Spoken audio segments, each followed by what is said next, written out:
that everything in life is positive and negative. Even in simple law of electrolysis by Newton, you have negative, you have positive. You have original, you have fake. So if you say some people are entering your houses and you put on police uniform, I think that almost all our uniforms in Nigeria have been tampered with, and you see where we even parade some on military uniform. Even EFCC that just started wearing uniform now, they have people have been using their uniforms in most cases, and even the DSS, their uniform is suit. People always use suit to run. So there is nothing special about it that we just need to be very careful. It's not that we give harms to them. Most of these harms they use were carted away from our fallen heroes. Some of our soldiers, policemen, civil defense officers that have been killed, they take away some of their harms to go and operate. And we have arrested. I'm sure when you follow the press briefing of DM1 on every Thursday, you see that many manufacturing centers have been closed down, identified and closed down, where they manufacture illicit arms. The same thing, the police has showcased most of this to you, to know that we have people who manufacture some of these arms locally. They fabricate them. They don't fabricate them to beautify our museums. They do to operate.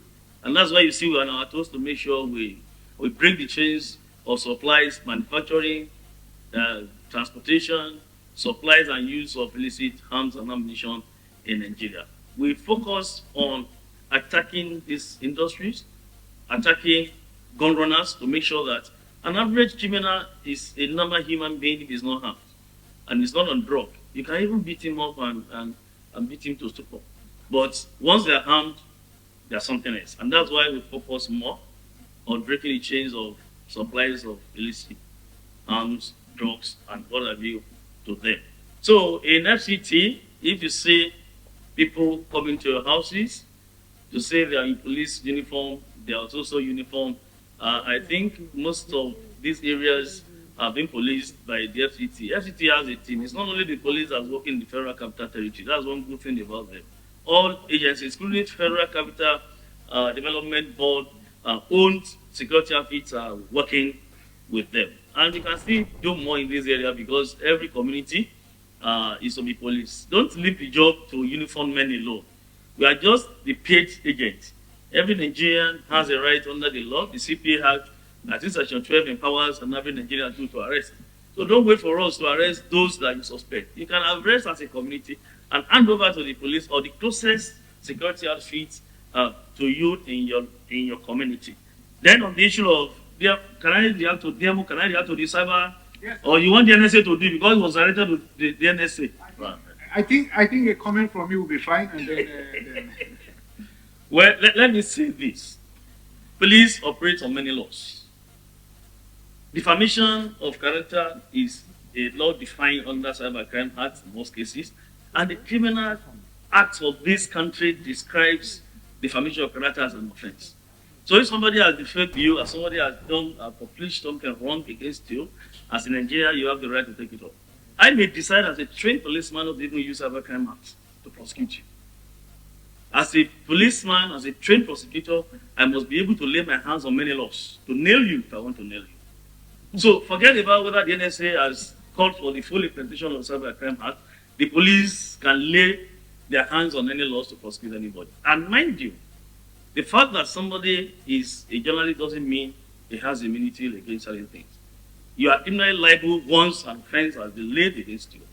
And the police has the duty to take it up. All Nigerians, they have their fundamental human rights, and they need to enjoy their fundamental human rights. We have cases that people have been raising allegations against the police on this issue of implementation of Cybercrime Act 2024 as amended.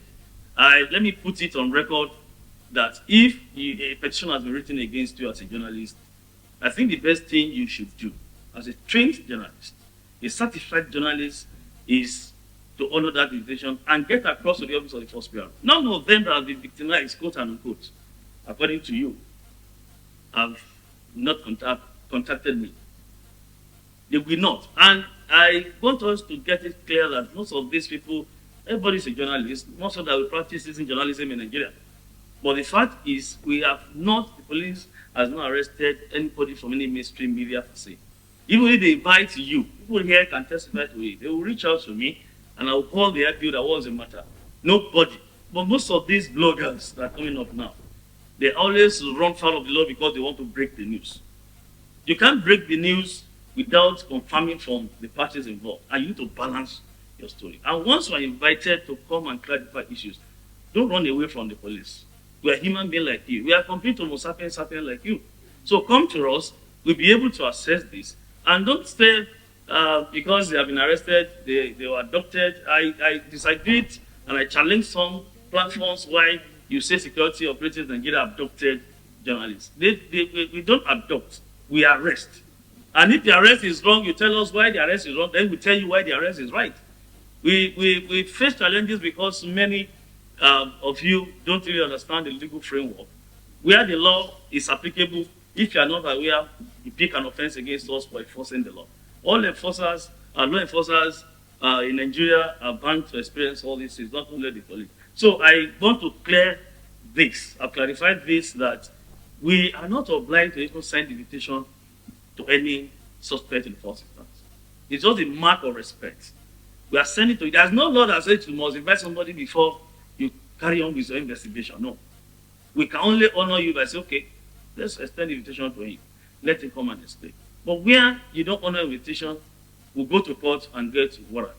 Once we have that warrant, we can even declare you wanted. That's the law. We can declare you wanted and you can arrest you anywhere. The only place you can arrest, maybe you're in the Hallowed Chamber of the National Assembly or the House of Assembly, or you're in the church, you can still respect you that in the church. Anywhere you are, they can pick you. We don't adopt, we arrest. And once you're on bail, once you have been arrested, your statement is taken under caution. In the law, you are to be granted bail to a substantive surety. And that's another problem. You don't tell me your police in your office will stand surety for you. No. If you are not a substantive surety, the police will not release you, anybody to you. We need to get it right. And once you're on bail and you jump bail again, the surety can be arrested to replace you. Or we still look for you by all means. So let us, gentlemen of the press, it is not that we are applying cybercrime acts to witch hunt you, to harass you, to oppress you, or we don't want to support freedom of the press in Nigeria. No, it is not so. Let us rather talk to ourselves, and we are thinking to have a joint workshop so that we understand certain things. Where somebody is writing, if you want to write, I'm not saying you should not be a whistleblower, but if you want to be a whistleblower, you must get your facts right. And where we're investigating, we have stumbled on certain contents on your phone that you are demanding for ransom, that if you don't want me to publish, pay me 1 million naira. That is not a journalist, and it's not journalism. So let us get it right. If you want clarification, we are going to give you information on certain things. But when we get to the bridge, we shall cross the bridge. But there are so many things we are still keeping now.